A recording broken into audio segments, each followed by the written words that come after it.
بسم اللہ الرحمن الرحیم۔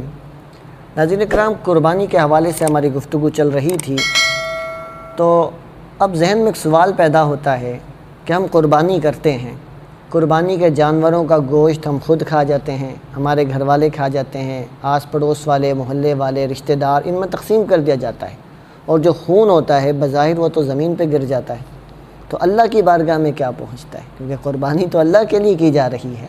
سوچنے والی بات ہے، گوشت ہم کھا گئے، خون زمین پہ چلا گیا، اب اللہ کی بارگاہ میں کیا پہنچا؟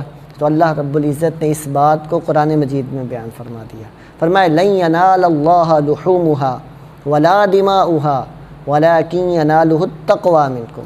اللہ اکبر، کیا بات ہے میرے رب کے مبارک کلام کی، کتنی بہترین انداز میں انسان کی رہنمائی کرتا ہے یہ رب کا پاک کلام۔ ہمیں چاہیے رب کے قرآن کو پڑھیں، انشاءاللہ بڑا لطف آئے گا۔ تو اللہ رب العزت نے اس بات کو بھی بیان کر دیا، اس کا فلسفہ رکھ دیا کہ اللہ کو کیا پہنچتا ہے۔ اللہ کو کسی چیز کی ضرورت نہیں، رب کی بارگاہ میں ہماری طرف سے کیا چیز جاتی ہے؟ فرمایا ہرگز اللہ کو قربانیوں کا جو گوشت ہے وہ نہیں پہنچتا، ولا دماؤہا، نہ ہی ان کا خون پہنچتا ہے۔ تو اے میرے رب، تیری پاک بارگاہ میں پہنچتا کیا ہے؟ فرمایا وَلَٰكِن يَنَالُهُ التَّقْوَىٰ مِنْكُمْ، لیکن تمہارے دلوں کا تقوی رب کی بارگاہ میں پہنچتا ہے۔ تو دوستو بزرگوں، پتہ یہ چلا کہ تقوی اور پرہیزگاری کے ساتھ اگر ہم قربانی کریں گے، متقی بندہ قربانی کرے گا، رب کے خوف سے، رب کے ڈر سے، رب کے حکم پر عمل کرنے کے لیے قربانی کرے گا، جس میں ریاکاری نہ ہو، جس میں دکھلاوا نہ ہو، نمود و نمائش نہ ہو، فرمایا یہ تمہارا خلوص رب کی بارگاہ میں پہنچتا ہے، یہ تمہارے دل کا تقوی رب کی بارگاہ میں پہنچتا ہے۔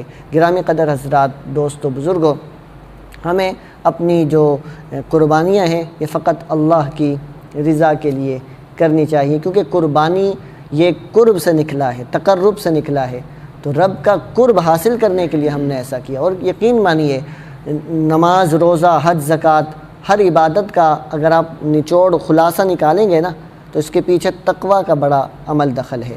حضرت آدم علیہ السلام کے جو دو بیٹے تھے، ان کا واقعہ قرآن میں حضرت حابیل اور قابیل کا ذکر ہے۔ اس میں فقط ایک بات رکھنا چاہ رہا ہوں کہ جب حضرت حابیل علیہ السلام کی قربانی قبول ہوئی نا، تو قابیل نے بڑے غصے کا اظہار کیا، تو حضرت حابیل نے بڑا پیارا جملہ فرمایا، قرآن مجید میں اللہ نے اس کو ذکر کیا، فرمایا انما یتقبل اللہ من المتقین، کہ میرے بھائی تو کیوں پریشان ہو رہا ہے، تو کیوں غصہ کر رہا ہے؟